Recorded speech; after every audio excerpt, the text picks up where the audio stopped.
Well, now, having had this musical interlude, we're now able to introduce our next speaker. And what a pleasure it is to do that. Professor Mark Rose, Indigenous leader, educator and advocate for cultural knowledge, for institutional change.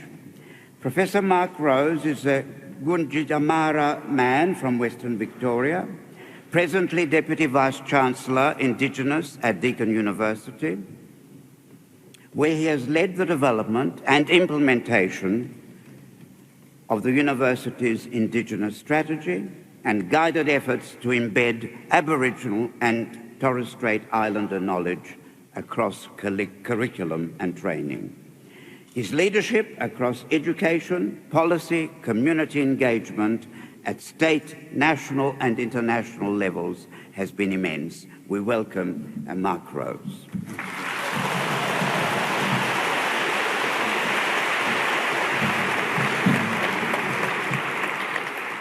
Good afternoon, everyone, and Nutma in my language, welcome. Would you indulge me in studying this proper way by acknowledging Colin's welcome to country before, and to Colin and to all of him today, let us join in all our ancestries and create a tapestry of love and progress. Thank you. So to the Wurundjeri, I bring the fire of my ancestors to this gathering and the compliments of my elders. I am a Gunditjmara man from Western Victoria. My bloodline flows along the Hopkins River into the Framlingham Forest, and my totem is a black cockatoo with a red tail, except for one wild night in Beijing. I was teaching an MBA program over at the Power University in Beijing, and the students were great. They took myself and the teaching team out for a meal, and we toasted each other's health. Then we toasted each other's family's health. We toasted each other's pets' health, and it was getting out of control then. And then they said, "Professor, we have a surprise." So they brought in a baby snake. They snipped the head and bled the blood into a cup and gave it to me to drink. And that, yeah, I know. That was my reaction on the inside.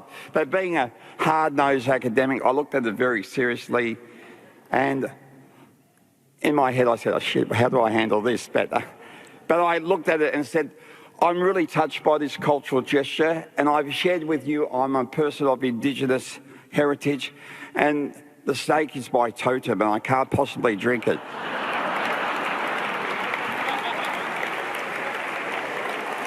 And then I said, I can't drink it, but my non-Indigenous colleagues can drink it on my behalf.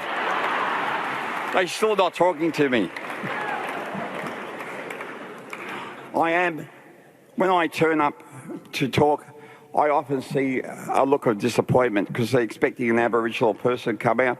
And an Aboriginal comedian refers to me as the only black fellow that looks like Colonel Sanders. So, be that as it may, I am the son of a dreaming, and I am a son of a stolen generation. My father was stolen at 6 years of age, spent most of his life in the Northeast, except toward the end of his stay, where he was given to farmers in Gippsland as a slave. So I'm a son of the dreaming, but also a son of a slave. And in starting this talk, I also want to recognise a cousin of mine who's been here to this place also. Lionel Rose was up on the balcony in 1968, the toast of the city, after winning the world title, bantamweight title. So I want to recognise, yeah.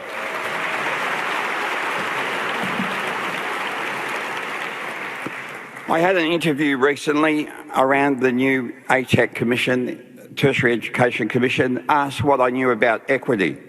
Well, I said, I'm a black kid from Broadmeadows. What else do you need to know?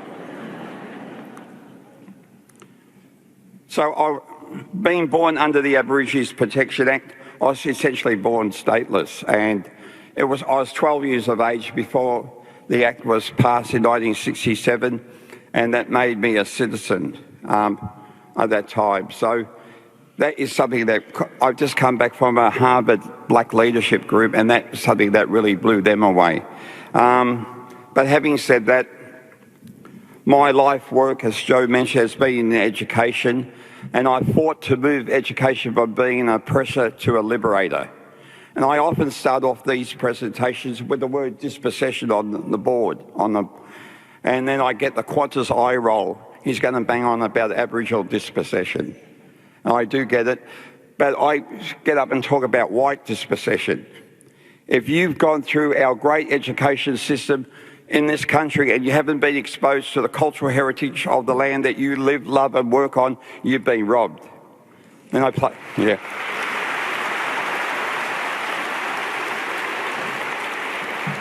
Then I do a dirty trick. I say, put up your hand if you went to a government school. Half put up their hand. Put up your hand if you went to a private school where you paid fees. The other half put up their hand. Then I say, you should be twice as cheesed off because you paid for that ignorance. If you went to a government school, you would have got it for nothing. And Joe and I went to the same school. So in looking at today, what does it represent to me? Unfinished business. Now, I don't know how romantic you are, but every Valentine's Day, a group of us it's like a pilgrimage we take to Canberra, not for romance, but to hear the Closing the Gap report. And every time it undoes therapy I had as a former teacher of the Year 9 excuses why homework hasn't been done.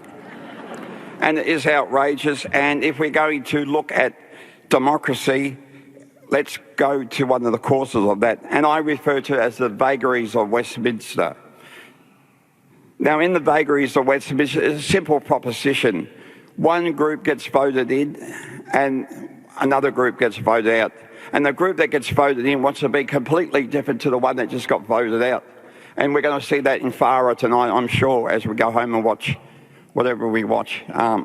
And when that happens, it's okay because in the Westminster, it creates a tension, a creative tension of innovation and change. But for blackfellas, it means that we get taken back to ground zero every 3 to 4 years.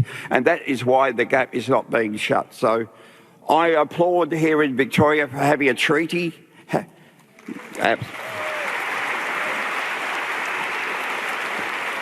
But I also applaud here in Victoria organisations like Victorian Aboriginal Education who have, in partnership with the government, gone to a 10-year policy strategy. So closing the gap is not going to be the term of the parliament. It's going to take much longer, and we need to look outward.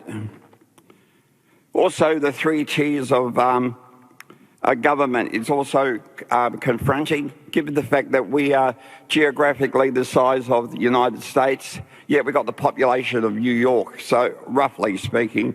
And that being the case, the 3 tiers of government, I was reading if you do early on a Saturday, the Buffalo Law Review, and Salman Cohen quoted that in the marketing for for federalism, that it was proposed to all people in the 1800s that the cost of a federal government will be less than the registration of your dog. And as we go to the Treasury and the budget for next year federally, think about how much the dog must cost to register. But the original Constitution was in fact a timestamp. It reflected the demographics of the day and it reflected the aspiration of the times. And in doing that, we were left out. Aboriginal people were left out, except for one expression. Now, the painting you spoke about before is magnificent, but if you go up to the exhibition building, I think they may have removed it, but there are gargoyles in the image of Aboriginal people on the building in the original. So when we say we weren't present, we were present in a very strange way. The Australian Constitution was very, in my opinion, very pedestrian, contractual and administrative. It read like a business contract. If we put a railway in, West Australia won't become Westralia, they'll become part of the Commonwealth. The opportunity for New Zealand to become part of us, we'll have to discuss cricket at another stage. And it's very administrative. It reflected the then and not now. what we are now, if we're going to reflect identity, there are four faces of Australia. We have a colonial history that we should be proud of, okay? We should recognise and be proud of. I'm not here going to say that doesn't exist. That's one of the faces only. The other face is that geographically we're part of Asia and part of the Pacific. That should be reflected in everything we do. Third, we're the world's most harmonious and broadest multicultural society. And I would argue that we've always been, yeah, great. We have always been a multicultural society prior to contact. And finally, we're the world's oldest continuous culture. And if we can't craft...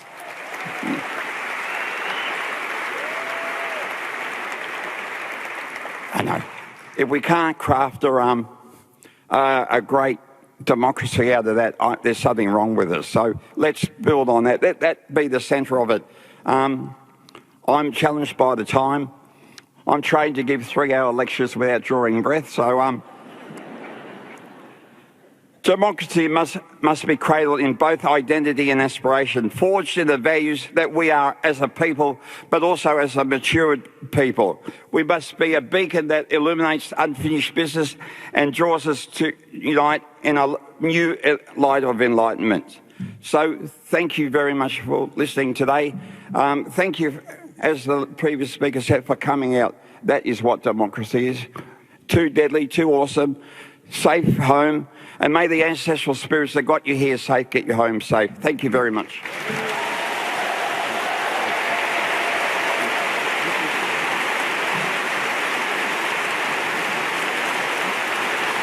Thank you so much, Mark.